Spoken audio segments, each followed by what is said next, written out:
Hello tout le monde, j'espère que vous allez bien. On se retrouve aujourd'hui pour une nouvelle vidéo et cette fois-ci on va parler de livres. On va parler bien évidemment de livres. Je fais cette vidéo tous les mois, depuis déjà quelques mois. Et donc on est parti pour que je vous présente dans un premier temps mon bilan lecture du mois de juillet. Je vous préviens, il va être très court. Et d'un autre côté, que je vous présente les livres que j'ai envie de lire ce mois-ci. Bon, je vous ai dit que ça allait être très rapide au niveau de mon bilan lecture, tout simplement parce que malgré la grande pile que je vous ai présentée le mois dernier, je n'ai lu qu'un seul livre. J'en ai commencé 2 autres, mais j'en ai lu qu'un seul. Je n'ai pu lire que Onyx Storm, écrit par Rebecca Yarros, qui est aux éditions Hugo Roman. On est sur une romantaisie avec des dragons, des chevaliers et tout type de créatures, on va dire ça comme ça pour pas spoiler. Donc c'est le tome 3 de la saga. Je sais que j'ai vu passer sur tous les réseaux qu'il y avait un problème au niveau de la couverture. J'ai pu voir certaines couvertures de livres où tout le doré en fait était parti.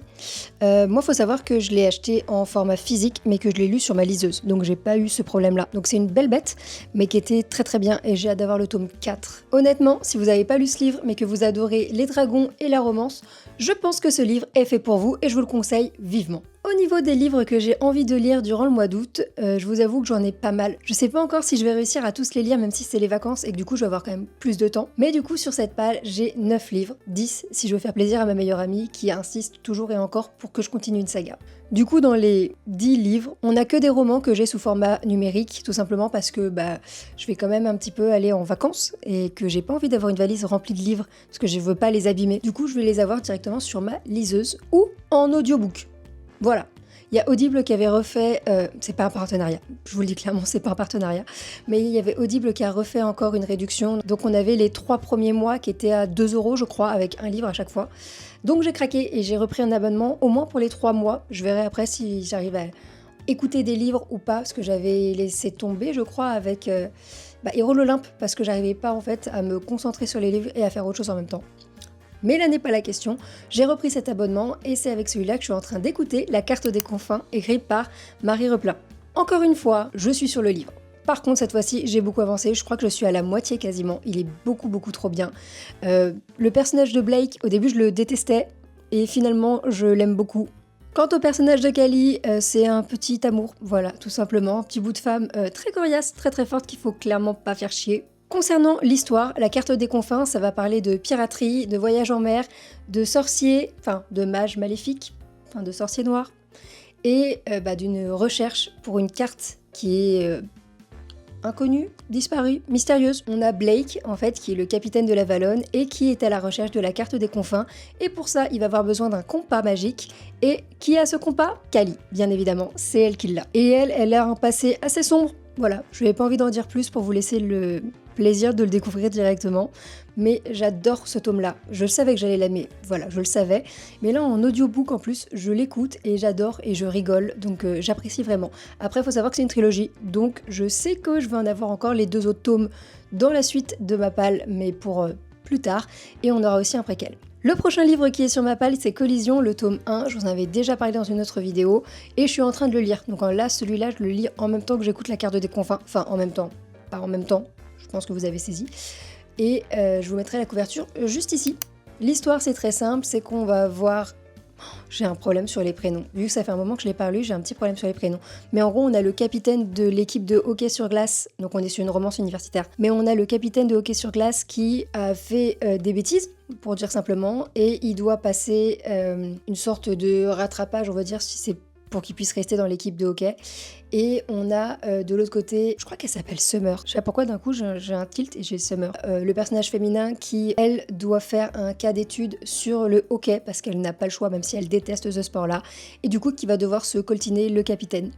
Donc on alterne aussi les POV et j'aime plutôt bien. Ensuite, j'aimerais bien lire Powerless. J'avoue que je l'ai vu passer depuis un petit moment sur le BookTok ou les réseaux en règle générale, mais il m'attirait pas plus que ça parce que je me suis dit encore une romantaisie. J'en avais un petit peu marre, c'est au moment où j'ai bifurqué pour repartir sur les romances classiques, dirons-nous. Et en fait, on m'a eu et du coup j'ai envie de le lire. Donc je sais aussi que c'est une trilogie, mais je vous avoue que j'ai bien envie de me laisser tenter Du coup, j'ai pris le tome 1 et il est dans ma palle. Ensuite, on repart du côté des pirates avec un livre que j'ai dans ma palle depuis au moins 2 ou 3 ans, je crois. Et c'est le tome 1 de Fable. Je crois que je l'avais acheté il y a un petit moment, sûrement en période estivale quand il était sorti. J'ai les 2 tomes d'ailleurs de la saga et là j'aimerais bien lire le tome 1. L'histoire de Fable, c'est l'histoire d'une jeune fille de 17 ans qui a été abandonnée par son père sur une île de voleurs et qui essaye de survivre, sachant qu'il l'a abandonnée après la mort de sa mère.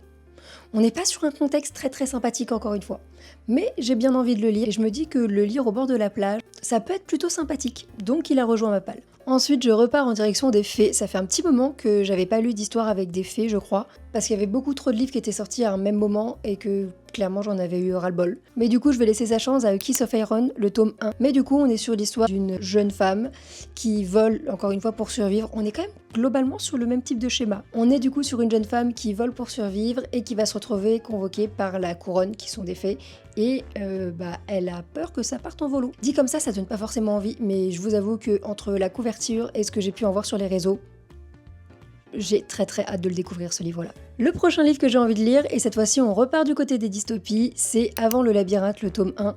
Donc on revient sur la saga du labyrinthe que j'avais appréciée, que j'avais dévorée il y a quelques mois maintenant.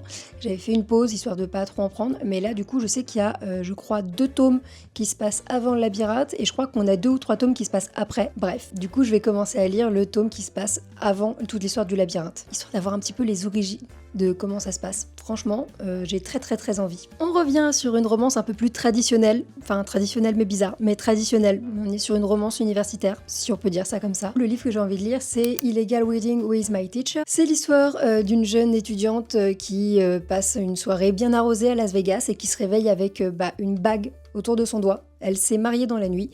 Sauf qu'elle a envie de faire annuler ce mariage, d'autant plus que l'époux a également, je pense, envie d'annuler le mariage, vu que c'est sa future étudiante. On a mis les bases. Franchement, une petite histoire comme ça, c'est croustillant, c'est mignon en même temps, c'est... J'aime bien. Ensuite, on repart du côté du fantastique avec The Prison Healer. Honnêtement, ça fait un petit moment aussi qu'il est dans ma palle et que j'ai bien envie de le sortir. Pour faire un résumé plutôt simple, on a la reine rebelle qui est capturée et qui doit subir différentes épreuves, sachant que d'habitude, tout le monde finit par décéder suite à ces épreuves. Et on va suivre notre personnage principal, qui est une guérisseuse depuis déjà 10 ans, alors qu'elle en a que 17, qui doit l'aider à survivre. Je crois que c'est une trilogie aussi, et il me fait très envie. Un autre livre que j'avais envie de lire ce mois-ci, c'est My Heart on Fire.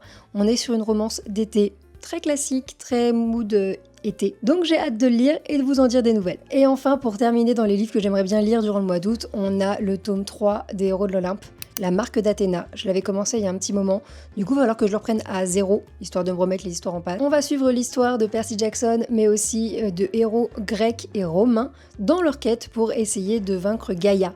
Et aussi de sauver la planète, le reste de l'univers et aussi les dieux, vu que visiblement ils arrivent jamais à s'en sortir sans leurs enfants. C'est tout pour cette vidéo, j'espère qu'elle vous aura plu. Je vous laisse me le dire en commentaire. Encore une fois, il n'y a pas grand monde qui commente, voire même personne. Donc je vous laisse me dire en fait en les commentaires si ce genre de vidéo vous plaît. Moi en tout cas, ça me plaît de le tourner et j'aime beaucoup. Mais je sais pas si je suis la seule, je vous laisse me dire. Si le cœur vous en dit, je vous laisse vous abonner. Et en tout cas, moi je vous dis à la prochaine pour de nouvelles vidéos. Bye bye!